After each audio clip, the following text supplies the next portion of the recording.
Hello there, and welcome to the first episode of Tungsten Talk. My name's Josh Green, regular here on Tungsten Tales, and I'm delighted to be joined today by Inside the WDF's own Andrew Sinclair. Andrew, how are you doing today?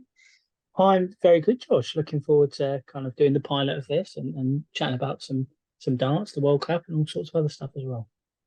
Yeah, it's been an interesting first 3 months of the year. We've seen Andrew Gilding lift a major title. We've seen Chris Dobey sort of sneak his way into the Premier League very much through the backest of back doors, really. And the World Cup of Darts has seen an absolutely huge overhaul, and an overhaul that I think in many fans' minds has been coming for years. It's now all pairs. It's now group stage. We've got new teams involved. All positives, do you think? I think it's the most positively received announcement from the PDC I've seen in ages or maybe ever. I know when they changed the Premier League, there were some people who thought that the knockout was really good, but then I know I certainly was one of those that was like, this is going to get fairly boring because it's the same thing every week. But yeah, the World Cup, the changes they've made, everybody wanted it to be all pairs. So they've made that change. There's more countries, which meant that they could bring in the likes of France that people have been calling for a long time. Uh, it's got rid of that single stuff that was always a bit naff anyway and kind of ruined the fun of it. And I think the group stages will make a real difference and kind of gives it a different vibe. I know it means another session of the tournament, but I think it's overall a really positive change. And from my point of view, the World Cup always used to be a tournament that I'd sort of skip because I'd lose interest when more of the singles matches came in. Whereas now it's something that I actually want to see because I think the all pairs format means it's a lot more unpredictable than it would have been otherwise.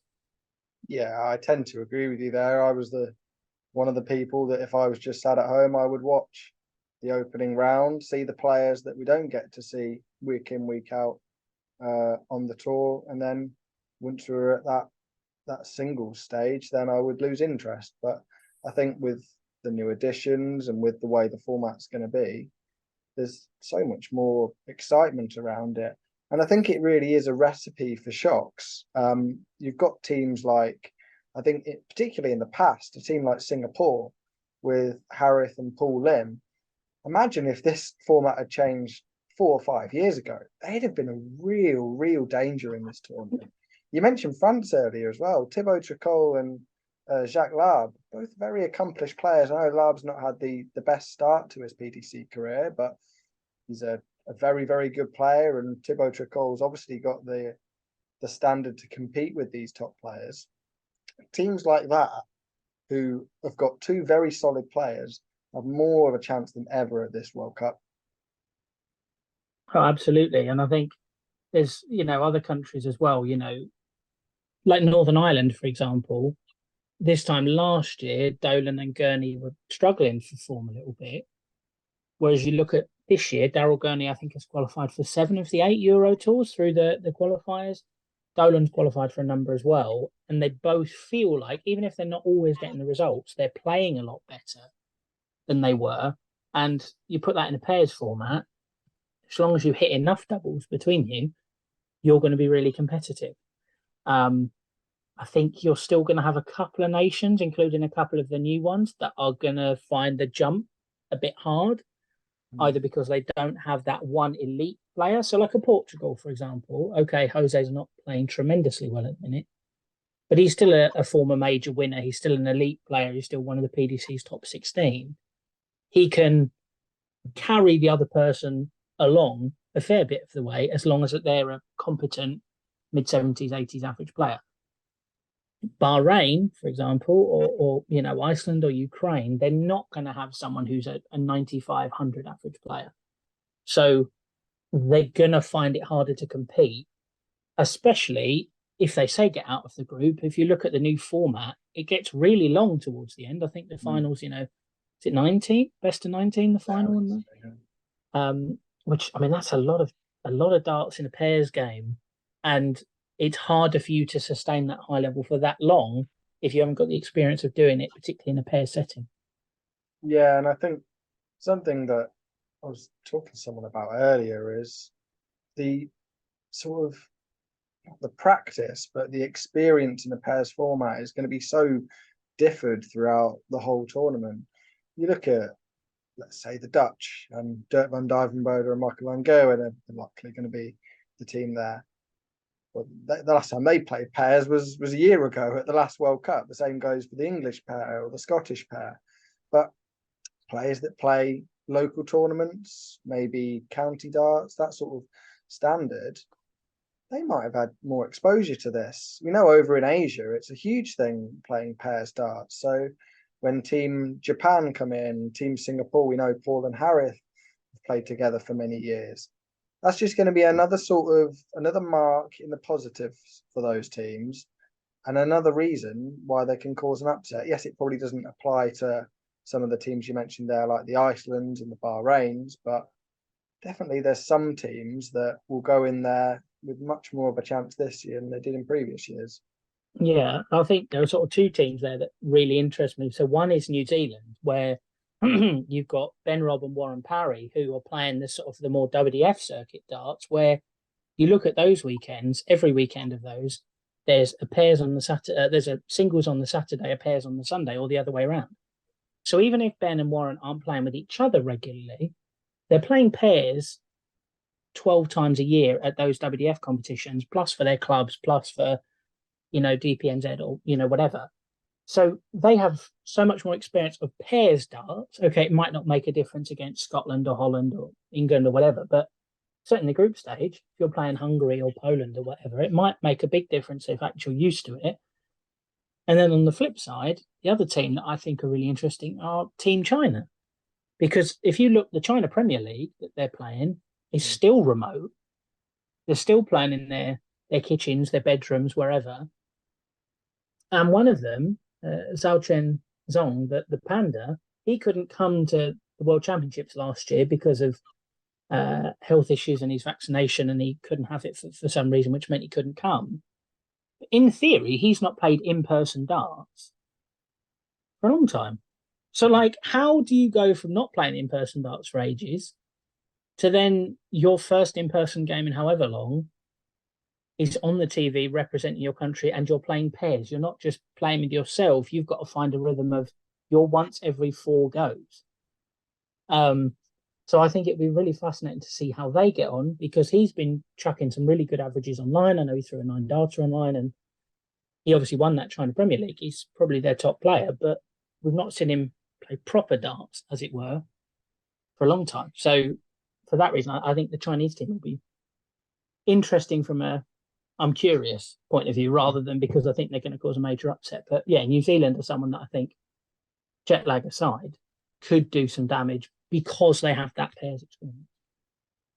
Zong's an interesting one. Whenever I saw him play, turning up at the Worlds or turning up at the World Cup of Darts, I think he may have even made one of the World Series of Darts finals one year.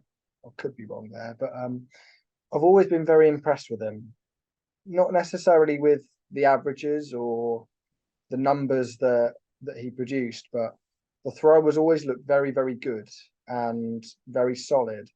And even though sometimes the numbers don't reflect that, I've always been pleasantly surprised by his performances. And yes, it's a surprise to see him hitting high 90s averages, 9 darters on the Chinese Premier League, but he's obviously been working at his game, even though we haven't seen him for so long now.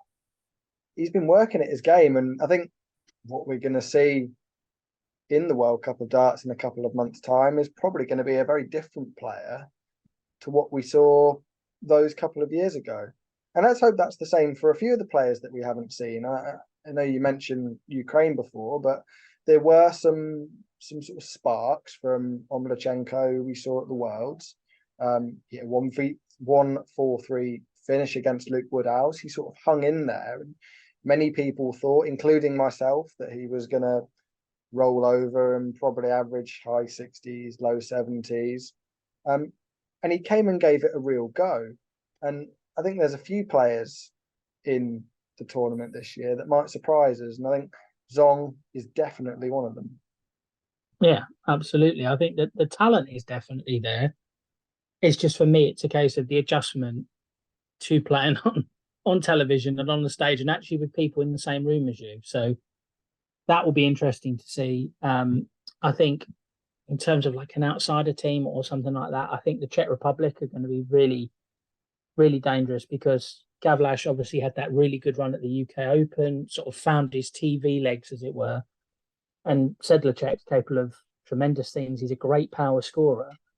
So I think if between them they can get into a nice rhythm in their games, they're not going to be lacking on passion, certainly where Adam's concerned. And I think if they can get into a decent rhythm and they get a reasonably decent draw, I think they could be a good bet to go quite deep in the tournament because they're both good players and players who've shown good form of late. And just one other country to mention would be the Philippines, because one of their representatives is going to be Christian Perez, who won his tour card back in February. And we've not seen him since because he can't get a visa or he's not comfortable leaving his family for the amount of time he would need to. So it's, he showed at Q School that he's a very capable player, and he won that tour card and was consistently throwing mid-90s averages, but we've not really seen him since. I don't know that he's pulled up any trees on the Asian tour. I don't even know if he's played on it. So, I think that one will be interesting. But if, say, Ilagan comes through that one, through the Asian tour order of merit, Perez and Ilagan, if they're both playing at their best, that's going to be a really fun and exciting team to watch. And again, potentially a very dangerous team as well. Yeah, definitely. One team we haven't mentioned is India, who haven't competed in the World Cup for many, many years now. I had the chance to speak to one of the team's representatives, Nitin Kumar, earlier, who talked to me about the team's return to the World Cup of Darts and what he's been experiencing on the Asian tour. When I was sort of preparing for the interview, I was looking at the World Cup appearances of India, and I didn't quite realise it had been so long since you in the World Cup. I thought it had been maybe 3 or 4 years, not what is it, nearer 7 or 8 years, isn't it? Since close to 8 years. Yeah, it's crazy how that time's gone, and we saw you representing India back then, and still 7 or 8 years on, you're back on that stage. Yeah, I mean, it's something that I don't know what to say. I mean, in India, lots of players have come and gone. I'm not going to say that India doesn't have a lot of great players. There are lots of great players. However, since the dart pool of India is so young, they normally grow up, and then after that, lots of other distractions or responsibilities come up, where it's, girlfriends or then wives, universities, getting jobs and all that. And then dart sort of goes on to the back burner, because even in India, it's not a really serious sport. So everyone look at it as a pastime, and hey, if you do well with it, you can represent India. And it's sort of this kind of catch that most organizations have. You're decent enough, you might represent India at the World Cup, and then people just come on board, only to find out it's not that easy to actually get there. So and then they just drop off, and so yeah, unfortunately had a lot of people's come and go. Lots of them really good, lots of them with a lot of potential, which unfortunate for me, because of course I wasn't part of that mold, because I grew up in Dubai, I worked in Dubai, and just because of that, I'm sorry, cleaners. And just because of that, I've sort of always worked and had sort of been able to accumulate the funds required to actually go for tournaments and everything. And it's very different in India because you don't earn that much.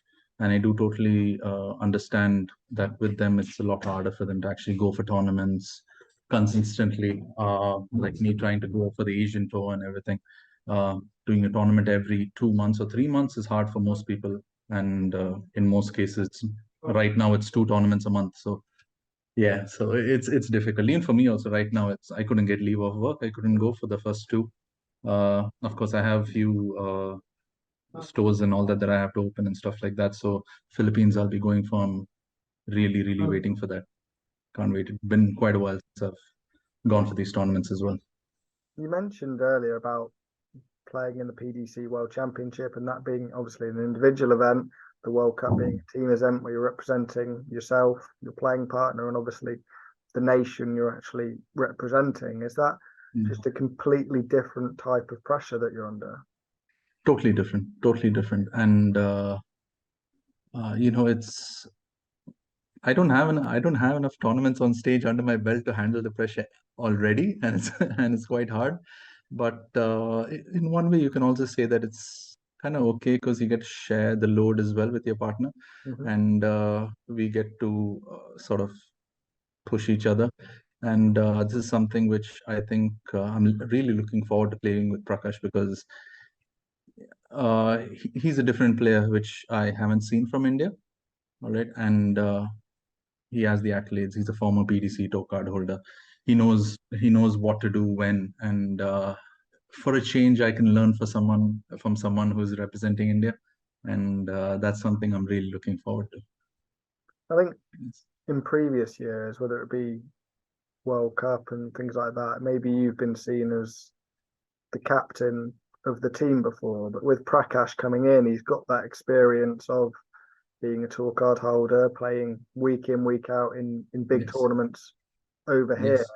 Are you going to be able to learn things from him? And instead of having the captain sort of pressure on your shoulders, you're able to maybe relax into it a bit more?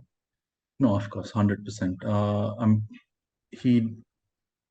He's wanted to represent India for eons, right? And him getting this chance actually is something that I'm very sure the pressure is something that will come to him. And for a change, it's my side to relieve. It's my chance to relieve him of that pressure. So it's nice in that way. I can sort of go in with a calm mindset, saying that, hey, you know what? I don't have to do it all. I have someone who can do that, and now it's something that I can freely think, kind of be open-minded in such a way that, you know what, now I can either support or I can lead, depending on how we are playing, which sort of put more pressure on me before, saying that, you know what, I will have to lead. Don't expect anything. If you don't do it, we aren't going to win anyway. So that's sort of the mindset I had before, and now it's totally different. Yes. Nitin Kumar there, one half of the Indian team representing India, of course, at the World Cup of Darts. He'll be pairing up with Prakash Jiwa in June. Prakash is a player that we've known for so long, whether it be on the PDC Pro Tour, being on the Challenge Tour. He obviously plays county darts for Warwickshire as well. He returned to the Ali, well, I say returned, he made his debut at Ali Pali just back in December. He's a serious player, and I think he's going to play a very important role for this pairing. In previous years, Kumar has been the experienced name, shall we say, of the two, whereas Prakash is far and away the more experienced player this year. As well as his darts doing the talking, I think he's going to have a huge part to play in terms of his personality and his experience. Absolutely, he's someone who's been around for, I don't want to say donkey's years, but he has been around for a very long time, and played Super League, played county for Warwickshire. He's been there and done it. He's got so much more match experience. Okay, maybe he doesn't have the stage experience, but he's more or less seen all he's going to see in darts, realistically. And it was interesting last year that kind of the eligibility for India came up, and he pursued that, went to the qualifier, won it, and went to Ali Pali. And I was actually surprised it was his debut, because he'd been in and around the tour for so long.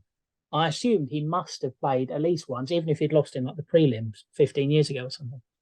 But debut, played quite well against Madars Raspberry in the end. I know he won a set in that one, and he looked competitive. So he's got a reasonably good run of form at the moment, at least compared to what he'd been doing a few years previous. So I think he will have a big role. And in that pairs format, I say, as long as you've got a sort of steady mid-80s average, you're going to be competitive, because it's hard to get a rhythm in a pairs game, because you're only going once every 4 turns. So there's a lot of standing and waiting and not throwing. So as long as you can kind of stay cool, calm, and collected, and just make sure they fly straight, as it were, you'll be all right. And I think Prakash will help with that because he's an experienced old head who's done a lot, seen a lot, played in loads of different places. So he'll be able to go up there, and probably he's played a lot of pairs as well with that Super League and county experience. So I think he'll be a good teammate for Nitin. And I think collectively they'll kind of push India on a lot more than we've seen in India's previous appearances a number of years ago. Yeah, we've talked about a lot of the teams here, but there is one more team I do want to touch on very quickly, and that is Team Scotland, comprised of a very out of form Peter Wright and a very in form Gary Anderson. Now, they've obviously won this tournament before as a pair, 2019, I believe it was. Forgive me if I'm wrong with that one. Gary's openly admitted previously that he didn't want to play the World Cup. He doesn't want to travel to Europe, but that hunger seems to be there now. We've seen him in these European Tour qualifiers. He won a Pro Tour last weekend. I saw some of the numbers earlier. He's top of so many charts, whether it be 180s, first 9 averages, finding the treble 20, the 19. This is a very, very dangerous Gary Anderson. And if there's any tournament that Peter Wright can find his form in again, I think it's the World Cup of Darts. Yeah, 100%. I have to say, Peter is struggling. He's, I think, 33rd, 34th in terms of the year so far, in terms of the amount of money he's won. You know, the dart changes are nothing new, but he seems unhappy with everything.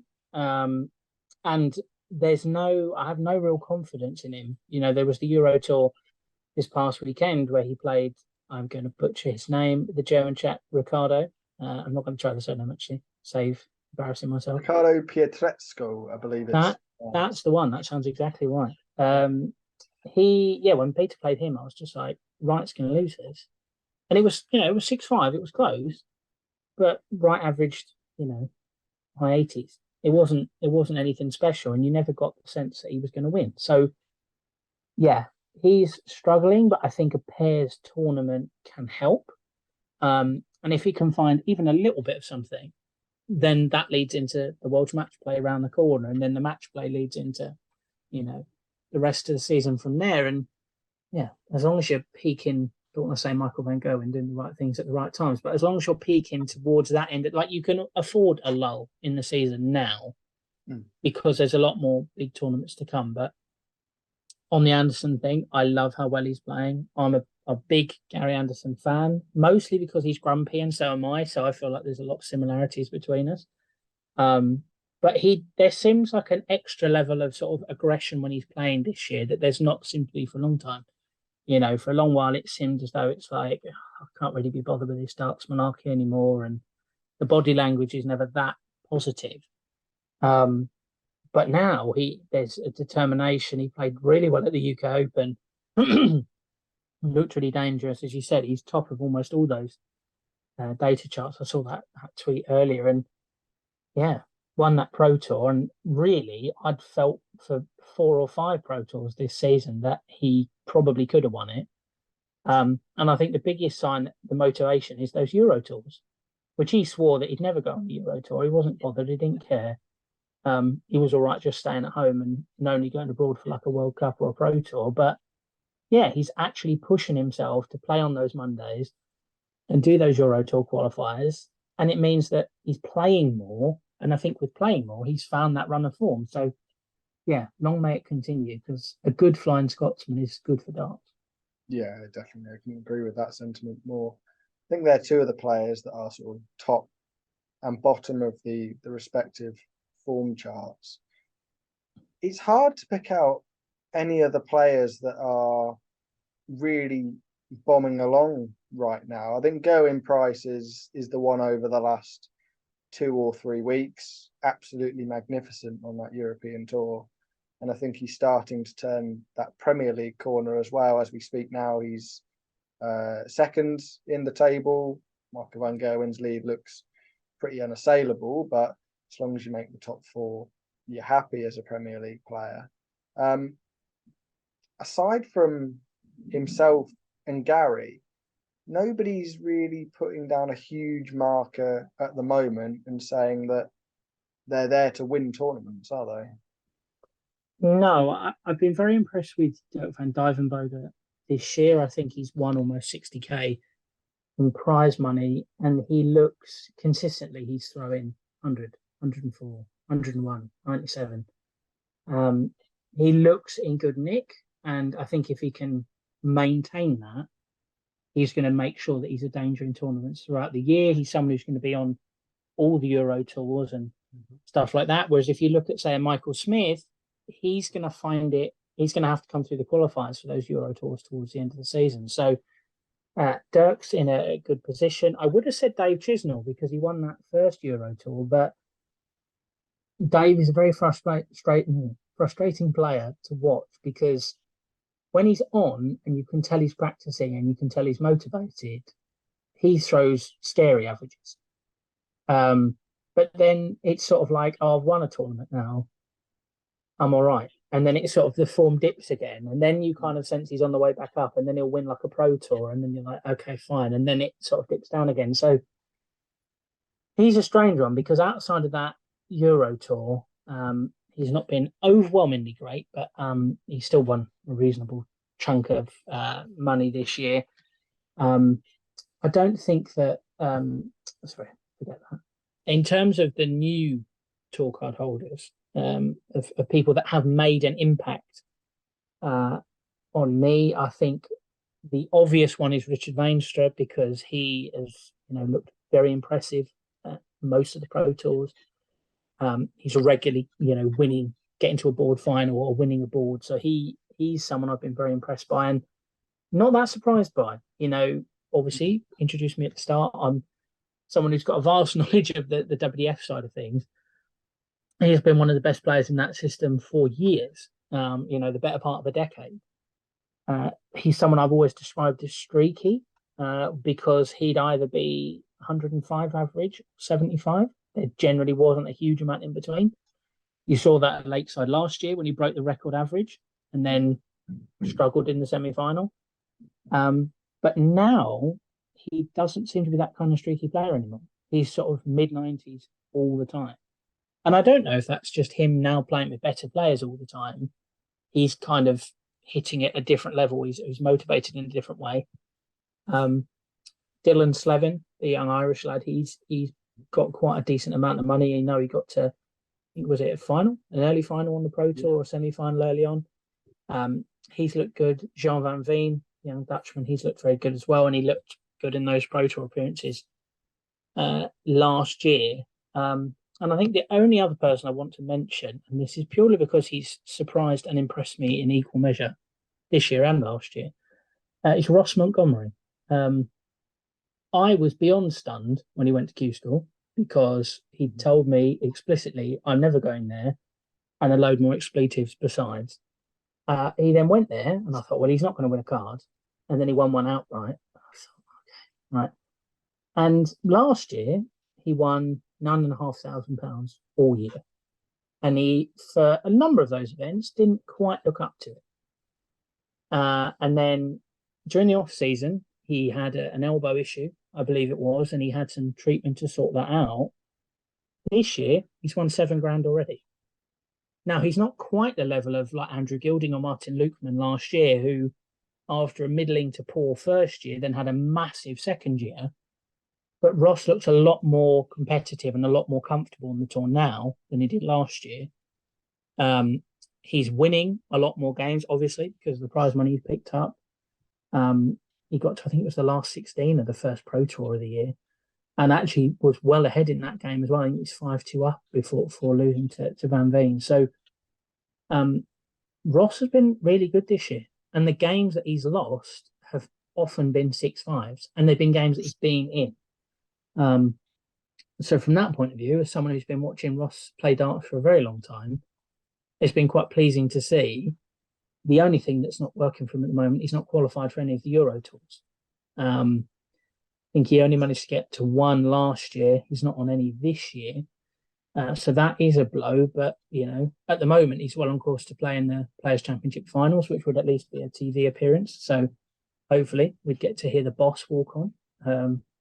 But generally he looks quite good, and I think that's a good sign for him because he is a capable player, and he now looks like he's producing his best on a regular basis.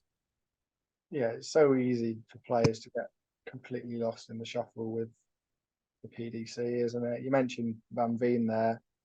I think he's got a huge future ahead of him. I spoke to him a couple of months ago after Q School, I think it was, and very wise head on young shoulders. He's still doing his degree, and he's aware that he's going to have to take some time out with not playing darts to make sure he gets that. And he's just fully aware of what the opportunity means to him. And he's not expecting to make Pro Tour finals, and he's not expecting to get into majors yet. But that's something he really is doing. He's produced some huge averages and some great performances. And if he continues at the trajectory he's currently going at, we might see him in a major this year. We might see him at something like the Match Play or the World Grand Prix. He's more than capable. And Ross is another one, not quite on that level, but to see him produce the darts that we know he can produce, he's produced for decades now. It's great to see. And there's so many sort of hidden gems and talents on the PDC tour that aren't quite getting the rub of the green. And it just takes that little bit of luck to turn a season around. The final player, just rounding off really, I want to touch on, and hopefully someone I'll be speaking to next week, is Ian Wright. Now, 2022 was an absolutely horrible year for the Diamond. He couldn't find the win on the Pro Tour. He couldn't find anything on the Euro Tour. He missed the PDC World Championship, having been seeded the previous year. Absolutely torrid 2022, but these opening few months of 2023 have been brilliant for the Diamond. He's looked back to his old self on the Pro Tour, hitting big averages, very, very straight on the 20s, which I think was a signature thing for Ian Wright. And the win over Gabriel Clemens in Germany was somebody watching back home. Unbelievable performance. And the amount of, and this is something that people have often criticized him for, the amount of bottle that he showed, and it's not a word that I like, but the amount of bottle that he showed with that 161, and then to round off the win against Clemens in such a raucous atmosphere. I think raucous is probably a little bit light, but to round off that win, that takes some doing. So Ian Wright is most definitely back to his best. Absolutely. I mean, he was someone this time, a few months ago, I was thinking, he'll probably be playing at the World Seniors next year. But now, I think I was looking earlier at the Darts Rankings website, which does all the live tables. I was looking at the World Championship race as it stands. And at the moment, he's top on the Pro Tour Order of Merit based on how he's been doing, over the qualification period so far. So, he's playing some really good darts and he looks confident again. And I think you touched on there about players getting lost in the shuffle. Once you've lost in the first round a few times in a row and the results aren't going your way, it can start to snowball and it can be a horrible place. You don't want to go to Barnsley and then you lose 2 games and then you go home and you've won no money. And then you go to Wigan the next weekend and then the same thing happens and then you don't qualify for a Euro Tour, or you do, and then you play someone else and you lose 6-1 in Belgium and then you have to come home and, it can get really demoralising. And, we saw it with Glenn Durrant. He obviously had the COVID issues and he changed his throw and he was really struggling. But he was going to the Pro Tours and losing first round every single weekend. And it's like, once that happens, it's so hard to get out of that rut for players, especially someone like Ian Wright, who's never been in that position before. He's been on the tour for a long time and he's been a title winner on the tour. He's been an established name on the tour. He's played in the Masters. He's often seeded in the World Championship. So to then suddenly be looking at, I might be losing my tour card because I can barely win a game, requires a real mindset shift.